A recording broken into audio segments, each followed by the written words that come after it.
Hi, Hi, Jessica. My name is Michelle. I'm a writer for NextShark. It's nice to meet you. nice to meet you too. So, I absolutely loved Quiz Lady. It was hilarious, but at the same time, it's a feel-good movie, that those with sisters or siblings like myself could pick up a few lessons from.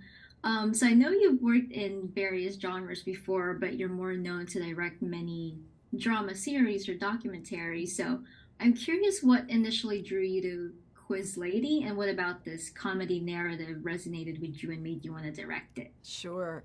Well, I mean, in full disclosure, when I saw that Awkwafina and Sandra Oh were attached to my sisters, I was already in. I was that was kind of already a huge hook, and then the script was really funny and had that heartfelt part of it. So I was attracted to all that, but again, it's like you don't see a lot of films about sisters, especially comedies about sisters, especially Asian American sisters. So all of that felt like an opportunity that I just didn't want to pass up. And then the other thing too is just this was a movie that I would really, really love to see. So it passed all those tests. Yeah, it's really fun, like I said. And I don't want to spoil anything, but Sandra Oh and Awkwafina together was definitely something we needed in a Yeah, comedy film. yeah, So, I think. I'm wondering what was it like working with these two incredible actors on set? And, are there any memorable moments on set that you'd like to share with us?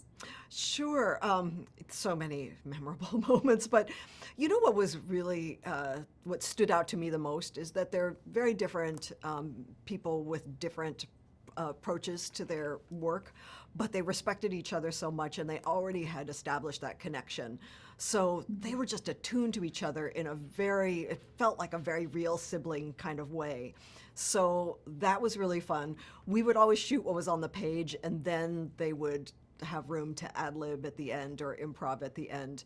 And so, for example, one thing that was just like one of the funniest days is there's a scene where they're supposed to share a bed.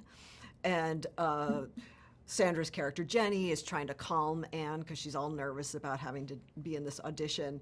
And Sandra just started this whole thing where she gets a leg cramp and, she starts waving her leg around and her sister has to like massage her leg. And then Sandra just started using her leg to like point at her sister and shut her computer and all this stuff.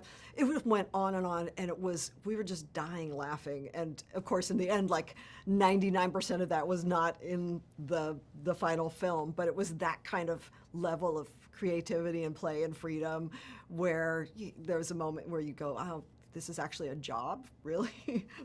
Yeah. Yeah. So I also heard that, you wore bow ties in your hair every day during the principal photography of the film's production. Obviously, we know the bow tie is part of Will Ferrell's character, right? But I'm curious, what's the story behind your own personal creative decision, and how did your team and the cast react to this? Well, okay, so we had this idea that Will Ferrell's character, who is the host of this long-running game show, that he's never worn the same bow tie twice, and I just said, oh, I'm going to do the same thing on set. I'm not going to wear the same bow tie twice. And one of our producers, Alex Brown, was like, we're going to hold you to that. So I was like, got to get some bow ties. So I just got a bunch of bow ties, and every day would Velcro another one onto my hair clip, and yeah, I had my own little wall of bow ties. So You did. I'm hoping it's going to catch on, but I don't know. It's a pretty specific fashion choice. All right, well, that's all I have. Thank you so much for the interview. It was great Oh, speaking with you. thank you. Have a Thanks, great rest Michelle. of your day. Bye bye.